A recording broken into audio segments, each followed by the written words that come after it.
এটা কি আনবক্সিং করছো? এটা হলো আমার মেয়ের একটা ফোন কেনা হয়েছিল, অলওয়েজ কিনেছিলাম রবিবার না, ওই এক সপ্তাহ হয়নি। এক সপ্তাহ হয়ে গেছে, কালকে রবিবার গেছে না, এক সপ্তাহ হয়ে গেছে। এই যে ওর ফোন, এই ফোনটা ওর কেনা হয়েছিল, এটা ওরই শুধু ভিডিও ছাড়া হয়।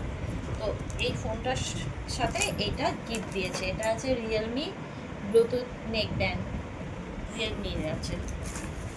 তো এটা গিফট দিয়েছে, সেটাই আমি খুলছি আজকে। কোথা থেকে গিফট পেয়েছো? শোরুমটার নাম? এটা তো আমাদের ডানলপের নোভেলটি। বাহ,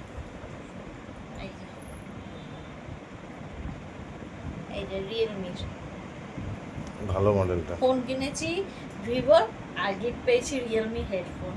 যাই হোক, অনেকগুলো ছিল, ব্লুটুথ স্পিকার ছিল, ইয়ারপড ছিল, আর এই হেডফোন ছিল। কিন্তু ব্লুটুথ স্পিকার অলরেডি আমার রয়েছে, ইউজ তো হয় না, ঘরে হোম থিয়েটার রয়েছে, সেটা পর্যন্ত বাজানো হয় না, বেকার আমার নিয়ে লাভ নেই।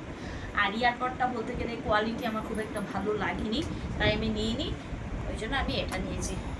কারণ আমার ইয়ারপড আছে, বোটের ইয়ারপড আছে, নেক ব্যান্ডটা খুব দরকার ছিল, তাই এটা নিলাম। এটা অন আছে, চলো বাই। এটা অন আছে অটোমেটিক আছে। কেন? আমি তো অন করিনি।